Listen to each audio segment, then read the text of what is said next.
இன்ப நாள் இது, இனிய நாள் இது. மேடையில் விட்டிருக்கும் திரைச்சிற்பிகளே, கலைச்சிற்பிகளே, விழாவில் கலந்து கொண்டு வந்திருக்கும் நண்பர்களே, பத்திரிகை சோழர்களே, ஊடக நண்பர்களே, உங்கள் அனைவருக்கும் என் பணிவான மாலை வணக்கத்தை மகிழ்வோடு தெரிவித்துக் கொள்கின்றேன். மொத்தத்தில் என்னவோ ஒரு உண்மை இந்த விழாவில் முழு வெளிச்சம் போட்டு காட்டத்தான் செய்கிறது. ஆம், கபாலி தந்த ரஞ்சித், கர்ணன் தம்பி மாரி செல்வராஜ் இருவரும் இந்த மேடையில். இந்த நிகழ்வை உண்மையிலேயே மாரி செல்வராஜை இந்த திரையுலகு தந்த தம்பி ராம் அவர்களையும் ரஞ்சித் அவர்களையும் ஆத்மார்த்தமாக வாழ்த்துகிறேன். இந்த பாடல்கள் எல்லாம் நான் ஒரு 10 தினங்களுக்கு முன்பாக தான் பார்த்தேன். என்ன ஒரு மேஜிக் சந்தோஷ் நாராயணனுக்கும் மாரி செல்வராஜாக்கும் ஒரு ஒட்டி பிறந்திருக்கிறது. செவியிலே செந்தேன் மழை, புவியிலே சந்தோஷ் நாராயணனின் சங்கீத அலை என்பது போல் அங்கிங்கெனாதபடி எங்கும் பிரமாதமாக இந்த பாடல்கள் பட்டி தொட்டி எங்கும் பட்டொலி வீசி ஒலிக்கும். இப்படிப்பட்ட சூழ்நிலையில் இந்த படம் தயாரிக்கிறது, அதுவும் ஹாட் ஸ்டாருக்கு உண்மையிலே நன்றி சொல்லி, குட்டி சாருக்கு உண்மையிலே நன்றி சொல்லிக்கிறேன். என்கிட்ட கூட அவர் நிறைய பேசியிருக்காரு. பட் அதுக்கு முதல் பொட்டு தம்பி மாரி செல்வராஜ் வச்சிருக்கிறார். எழுதி வைத்துக் கொள்ளுங்கள், இது மிக உயரிய படைப்பாகவும் கலைப்படைப்பாகவும் வசூல் சாதனை படைக்கக்கூடிய படைப்பாகவும் உருவாகும். அதில் எல்லளவும் மாற்றமில்லை. அப்படிப்பட்ட ஒரு சூழல் இந்த படம் உருவாகி இருக்கிறது. இந்த படத்தை பார்க்க வேண்டும், அதுவும் இது ஹாட் ஸ்டார் மட்டும்தான் வரணும்னு போது இல்லை இது தேட்டருக்கே பண்ணி எத்தனாப்பா, அது ஒரு பெரிய மாஸ் வரவேற்பு இருக்குன்னு மாரி செல்வராஜ் சொன்னேன். அந்த உந்துதலோ என்னவோ அவர் இந்த படத்தை திரையரங்கத்துக்கு எடுத்துன்னு வந்திருக்கிறாரு. உண்மையிலேயே என் எண்ணத்தை பூர்த்தி செய்த மாரி செல்வராஜுக்கு அகம் குளிர மகிழும் தளர்ந்த மகிழ்ச்சியை தெரிவித்துக் கொள்கின்றேன். இந்த படம் மிக உயரிய கலைப்படைப்பாக இருக்கும். மாரி செல்வராஜை பற்றி எங்களுக்கு உண்மையிலேயே மிகப்பெரிய வரப்பிரசாதம், இந்த திரையில் கிடைத்த ஒரு பெரிய வரம், தவம் மாரி செல்வராஜ். இதுதான் என்னால் இப்பொழுது சொல்ல முடியும். காலம் உங்களுக்கு அதை அடையாளம் காட்டும் என்று சொல்லி விடைபெறுகிறேன். நன்றி, வணக்கம். எல்லாருக்கும் வணக்கம். ரொம்ப ரேராக ஒரு ஈவெண்ட்டுக்கு வரும்போது எமோஷ்னலாக இருக்கும். எனக்கு இந்த சாங் பார்க்க ஆரம்பிச்சதுலேருந்தே கொஞ்சம் ரொம்ப எமோஷ்னலாக தான் இருந்தேன். ஏன்னா எல்லாம் ஃப்ரெண்ட்ஸ் எல்லாருமே வந்திருக்காங்க. அண்ட் இது ரொம்ப ஸ்பெஷல் ஃபிலிம். நிறைய இடத்துல சொல்லியிருக்கேன். பரியரும் பெருமாளில் இதே மேடையில் நான் சொன்னேன், உங்களுக்கு பிடிச்சிருந்ததுன்னா ப்ளீஸ் இதை எல்லாருக்கும் சொல்லுங்கன்னு. எனக்கு வாழைக்கு அதே விஷயம் கண்டிப்பாக உங்களுக்கு சொல்லணும்.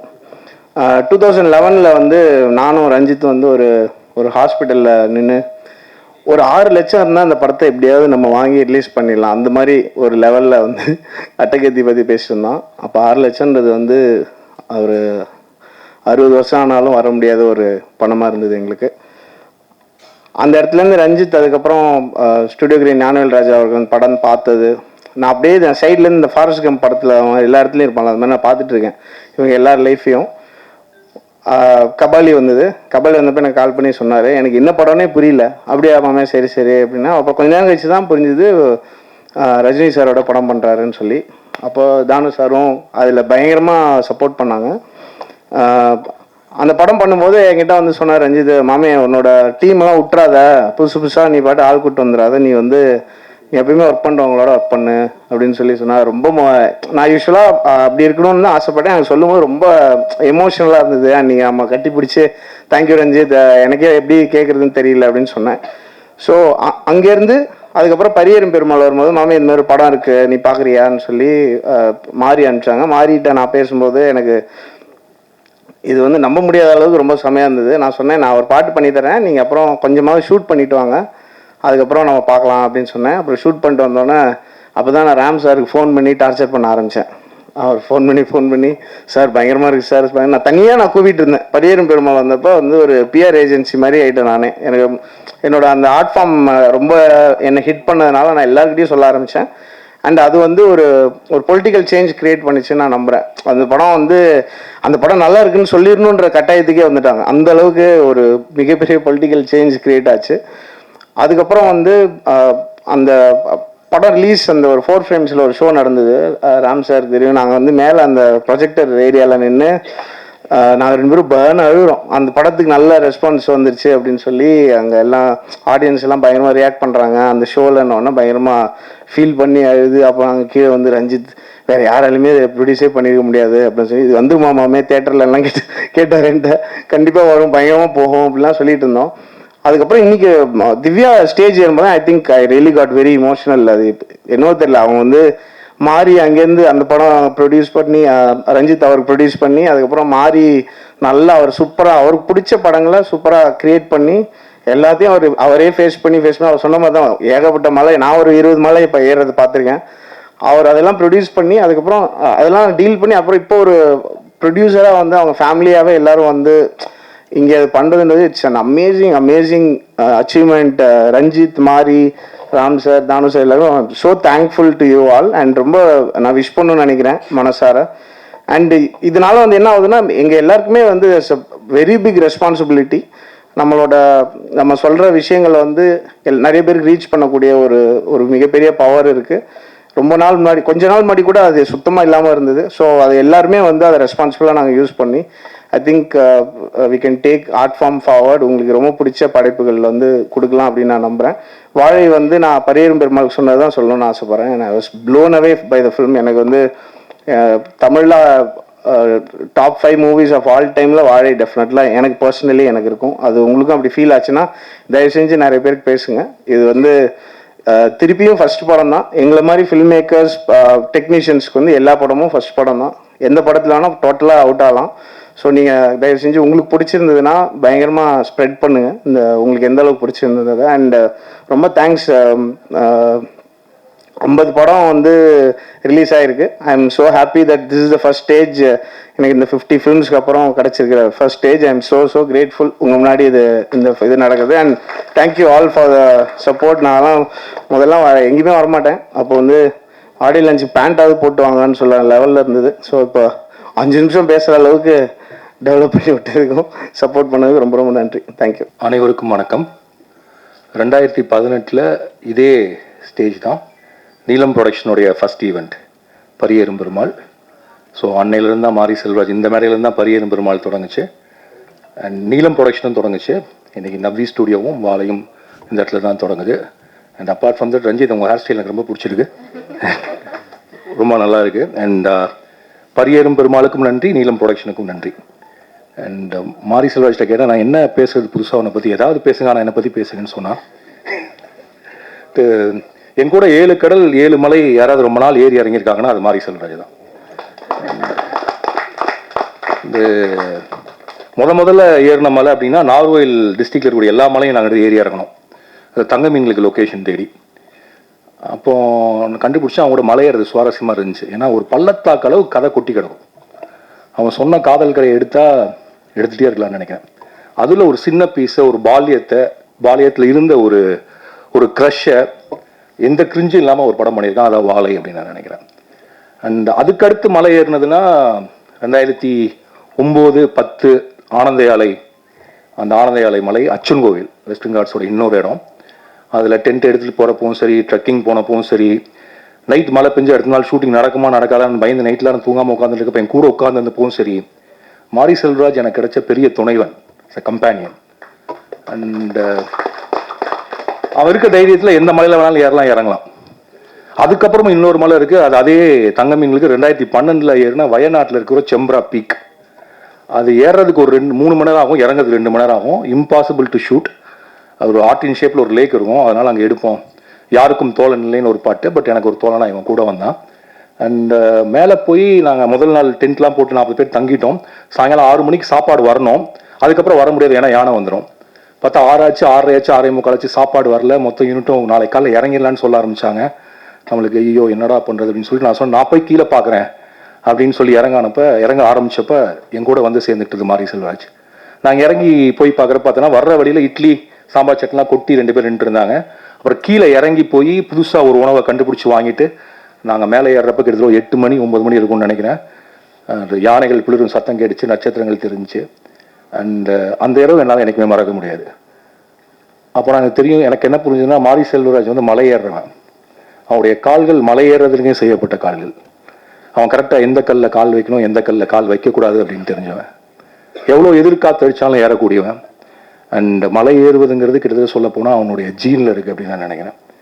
ஏன்னா அவன் தன்னுடைய முதல் படத்திற்காக பரியேறும் பெருமாளில் கருப்பியை கூட்டிட்டு திரும்ப அச்சன் கோயில் மலையில் ஏறினதுலேருந்து மலை ஏறிட்டே இருக்கான். இறங்கவே இல்லை, ஏறிட்டே இருக்கான். மலை முகடுகள் மீது கொடியை நட்டுட்டே இருக்கான். ஏதாவது ஒரு மலையை மிகிடும் போது ஒரு சிறிய கொடியை நட்டிட்டு ஃபோன் பண்ணி, சார் அவன் நட்டிட்டு எனக்கு ஃபோன் பண்ணுறப்ப வரக்கூடிய சந்தோஷம், இல்லாட்டி அவன் நட்டினதை பற்றி வேற யாராவது ஒருத்தர் எனக்கு ஃபோன் பண்ணி சொல்லக்கூடிய வரக்கூடிய சந்தோஷங்கிறது வந்து அதை எப்படி வார்த்தையில் சொல்கிறதுன்னு தெரில. அது ஒரு தனித்துவமான அது ஒரு ப்ளஷர். அதை வேர்ட்ஸில் சொல்ல முடியுமான்னு தெரில. ஸோ மாரி செல்வராஜ் மலைகள் மீது ஏறுவான், மலையின் முகடுகள் மீது நிற்பான், அங்கிருந்து நம்மளை கூவி அழைப்பான். அவனுடைய கருத்துக்களை, அவனுடைய காதலை, அன்பை, அரசியலை பேசிக்கொண்டே தான் இருப்பான். அதை நாம் கேட்டுத்தான் ஆக வேண்டும், ஏனெனில் அது காலத்தின் கட்டாயம். இப்போது அவன் ஏறிக்கொண்டிருப்பதற்கு துணைவலாக இருப்பது வந்து திவ்யா, நாஸ்தன்கா என்கிற நவ்வி அண்ட் யுவான் சுவாங், இல்லை வெறும் யுவான். இவங்க 3 பேர் இன்னைக்கு துணையாக அவங்க கூட வந்துட்டே இருக்காங்க. இந்த பயணம் போயிட்டே இருக்கு. அவனுடைய முதல் பயணமாக வாழை வந்திருக்கு. அண்ட் சந்தோஷ் நாராயணன் வந்து பரியேறும் பெருமாள் பார்த்துட்டு ஃபோன் பண்ணார். ஃபோன் பண்ணி பயங்கரமாக ரொம்ப நேரம் பேசிட்டு இருந்தார். அதுக்கப்புறம் அவர் ஃபோன் பண்ணது வந்து வாழைக்கு. பரியேறும் பெருமாளோட பயங்கரமாக பேசினார். அண்ட் எனக்கு ரொம்ப பிடித்த கதைகளில் வாழை ஒன்று. வாழை ஏன் ஒன்றுன்னு சொல்கிறேன்னா இன்னும் நிறைய கதைகள் இருக்கு. இந்த வாழை நம்மை வியப்பில் ஆழ்த்தும் தமிழ் சினிமாவிற்கு ஒரு மிக முக்கியமான படமாக இருக்கும். மாரி செல்வராஜ் அவருடைய நவ்வி ஸ்டூடியோஸ் இன்னும் கண்டுபிடிக்கப்படாத பல குன்றுகளையும் மலைகளையும் நமக்கு காட்சிப்படுத்தும், பல இயக்குநர்களை அறிமுகப்படுத்தும் என்று நான் நம்புகிறேன். அதற்கு என்னுடைய வாழ்த்துக்கள். அதோட குறிப்பாக இந்த படத்தை ரிலீஸ் பண்ணுறதுக்கு கூட துணையாக இருக்கக்கூடிய மாஸ்டர் திலீப் சுப்ராயன், அவருடைய ஃபார்மர்ஸ் மாஸ்டர் பிளான் ப்ரொடக்ஷன், அவருக்கும் என்னுடைய வாழ்த்துக்கள்.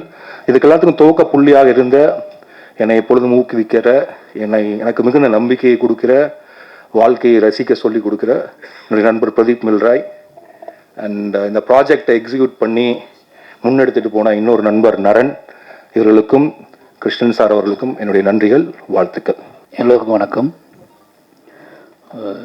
சார் சொன்ன மாதிரி இந்த மேடை தான் ஃபஸ்ட் மேடை. ப்ளஸ் நீங்கள் வந்து பரியேறும் பெருமாளை கொண்டாடின விதம் தெரியும். அதை பார்த்து என்னோடய கலையை, என்னோடய அரசியலை இந்த மக்கள் எடுத்துகிட்டு கொண்டு போன விதம் வந்து தெரியும். அந்த நம்பிக்கை தான் வந்து அடுத்தடுத்த கர்ணனாக இருக்கட்டும், மாமன்னனாக இருக்கட்டும், வாழையாக இருக்கட்டும், இப்போ எடுத்துகிட்டு இருக்க பைசனாக இருக்கட்டும், இது எல்லாமே முழுக்க முழுக்க என்ன விஷயம் நடந்தாலும் இந்த கதையை ஏற்றுக்கொள்வதற்கான மக்கள் இருக்கிறார்கள் அப்படிங்கிற நம்பிக்கையில் தான் எல்லா கதையுமே எடுக்கிறோம். அப்படி ஒரு அந்த மாதிரியான நம்பிக்கை கொடுத்த பத்திரிகையாளர்களுக்கு முதல்ல என்னோட நன்றி. முதல்ல ஹாட் ஸ்டாருக்கு தேங்க்ஸ் சொல்லணும். ஏன்னா இந்த ஸ்கிரிப்டு ஃபஸ்ட்டு நான் சினிமாவுக்கு வந்த உடனே படமெல்லாம் சொன்ன உடனே முதல்ல இருந்த ஸ்கிரிப்ட் வாழை தான். ஃபஸ்ட்டு வந்து சின்னதாக ஒரு இது கதையை சொன்னேன் டைரக்டர்கிட்ட, இது வேணால் எழுதி வைடா அப்படின்னு சொன்னார். அதை எழுதி வச்சு ஒரு சின்ன பட்ஜெட்டில் பண்ணிடலாம் அப்படின்னு சொல்லி 50 லட்ச ரூபா அந்த கூட அந்த படம் பண்ணிடலாம் அப்படிங்கிற முடிவோடு இருந்த படம் தான் வாழை. ஏன்னா இது எடுத்தால் தான் என்னோட அடுத்த கதைக்கு என்னால் போக முடியும் அப்படின்னு நம்பிக்கிட்டு இருந்தேன். அப்போ அந்த அறிவுக்கு நான் அப்படி நம்பிக்கிட்டு இருந்தேன். இது எடுக்காமல் நம்மளால் அடுத்த படத்தை எடுக்கவே முடியாது. ஏன்னா இது அவ்வளோ பாதிப்பு ஏற்படுத்தின ஒரு கதை எனக்கு. அதில் அப்போ காலப்போக்கில் வந்து என்ன ஆகி போச்சுன்னா, நான் நிறைய வாசிக்க ஆரம்பித்தேன், நிறைய படங்கள் பார்க்க ஆரம்பித்த உடனே எனக்கு தெரிஞ்சு இதை வந்து நம்ம வந்து கஷ்டப்பட்டு எடுக்கக்கூடாது, இது நல்லா எடுக்கணும், நம்ம வந்து அடித்து பிடிச்சி எடுக்கக்கூடாது, இந்த வாழையை வந்து மிக சரியானதாக டைம் கிடைக்கும் போது எடுக்கணும் அப்படின்னு முடிவு பண்ணிட்டு தான் தள்ளி வச்சுட்டு பரியேறும் பெருமாள் எழுத ஆரம்பித்தேன். பரியேறும் பெருமாள் அப்போ இதே அளவுக்கு பெயின் உள்ள கதை எழுதுவோம் தனியாக அப்படின்ட்டு பரியேறும் பெருமாள் எழுத ஆரம்பித்தேன். பரியேறும் பெருமாள் வந்து என்னோடய ஜேர்னி ஸ்டார்ட் ஆகிடுச்சு. இப்போது இந்த கதையை என்ன பண்ணுறது உள்ளுக்குள்ளே அழுத்திக்கிட்டே இருந்துச்சு. பரியேறும் பெருமாள் ரிலீஸ் ஆச்சு, கர்ணன் ரிலீஸ் ஆச்சு, மாமன்னன் ரிலீஸ் ஆச்சு. மாமன்னன் எழுதி முடிச்சிட்டேன். அப்போ வந்து இந்த வாழை என்ன பண்ணுறதுன்னு வச்சுட்டு இருக்கும்போது நரன் ஒரு நாள் வீட்டுக்கு வந்து ஆஃபீஸ்க்கு வந்தார். சும்மா பேசிகிட்டு இருக்கும்போது இந்த மாதிரி ஏதாவது பண்ணுங்க அப்படின்னு சொல்லும்போது நான் வாழை கதையை சொன்னேன். நீங்கள் இருக்க இவ்வளோ பிஸியில் எப்படி பண்ணுவீங்கன்னு கேட்கும்போது, நான் ஏதாவது கேப்பில் நான் வந்து பண்ணிவிடுவேன், இது எனக்கு இது கதையும் தேவையில்லை, ஸ்கிரிப்ட் புக்கும் தேவையில்லை, எதுவுமே தேவையில்லை, நீங்கள் ஓகே சொன்னால் நான் பண்ணிவிடுவேன் போய் அப்படின்னு சொல்லி அப்படி தான் வாழை வந்து ஸ்டார்ட் ஆச்சு. உடனே ஹாட் ஸ்டாக் பேசினாங்க. அந்த கதையை கேட்ட அடுத்த நிமிஷமே நம்ம பண்ணுறோம் சார்னு சொல்லிட்டாங்க. நான் மாமன்னன் ஷூட்டிங்கில் இருந்தப்போ மாமன்னன் கேப்பில் இந்த படத்தை நான் வந்து மாமன்னன் ரிலீஸ் ஆக முன்னாடி இந்த படம் பண்ணி முடிச்சிட்டோம். நிச்சயமாக இந்த ஃபங்க்ஷன் வைக்கிறதுக்கு முதல் ரீசன் காரணம் என்னன்னா, ஃபர்ஸ்ட் சிங்கிள் சும்மா சாதாரணமாக ரிலீஸ் பண்ணிடலாம். என்னோட பசங்களுக்காக தான் அந்த ஃபங்க்ஷன் வைக்கிறேன். என்னோட பசங்கன்னா பொன்வேலுக்கும் ராகுலுக்கும் தான் இந்த ஃபங்க்ஷன் வைக்கிறது. ஏன்னா அவனுங்க சின்ன பையனாக இருந்தாங்க இந்த படம் எடுக்கும்போது. இப்போ வளர்ந்துட்டானுங்க. பைசன் எடுக்க ஷூட்டிங் போயிருக்கேன். ஜூனியர் பாம்போல் நின்றுட்டு இருக்கானுங்க. நீ என்ன பண்ணிக்கிட்டு இருக்க? நாங்கள் 1.5 வருஷமா நீங்கள் நான் அவ்வளோ பில்டப் பண்ணி நடிச்சு ஸ்கூலில் லீவ்லாம் கேட்டு பில்டப் பண்ணி வச்சிருக்கோம். நீ இங்கே வேற படம் எடுத்துக்கிட்டு இருக்க. மாமன்னு எடுத்த ஓகே, அடுத்து பைசன் படம் எடுக்க வந்துட்டா, எங்களை எப்போ தான் காட்டுவேன் அப்படின்னு அவனை என்னை கேட்காமலே முடச்சிக்கிட்டே இருந்தானு 2 பேருமே. சரி இப்போ சீக்கிரமாக ஏதாவது பண்ணிவிடுவோன்னு சொல்லிட்டு தான் அந்த ரிலீஸு. அப்போ அந்த ஸ்டேஜ் ஒன்று போட்டு அவனுங்க இதுக்கப்புறம் நிறைய லீவ் கேட்போம்ல ஸ்கூல்லலாம், அதுக்கெலாம் எவிடன்ஸ் ஒன்று கிரியேட் பண்ணணும் அப்படிங்கிறதுக்காக தான் அந்த ஃபங்க்ஷன். அதனால் ஃபர்ஸ்ட் சிங்கிள் சும்மா சாதாரணமாக ரிலீஸ் பண்ணதுக்கு பதிலாக அவங்கள வச்சு ரிலீஸ் பண்ணுவோம் அப்படின்னு பிளான் பண்ணி தான் ரிலீஸ் பண்ணோம். அதனால் ஹாட் ஸ்டார் ரொம்ப நன்றி. என்னை ரொம்ப பிலீவ் பண்ணாங்க. ஏன்னா ஒரு படம் நான் ஷூட்டிங் போயிட்டு இருக்கும்போது என்னோட கமிட்மெண்ட் அவங்களுக்கு எல்லாமே தெரியும். அதனால் இது எப்போ பண்ணுவார்லாம் யோசிக்காமல் நான் கேட்கணும் காசு கொடுத்தாங்க.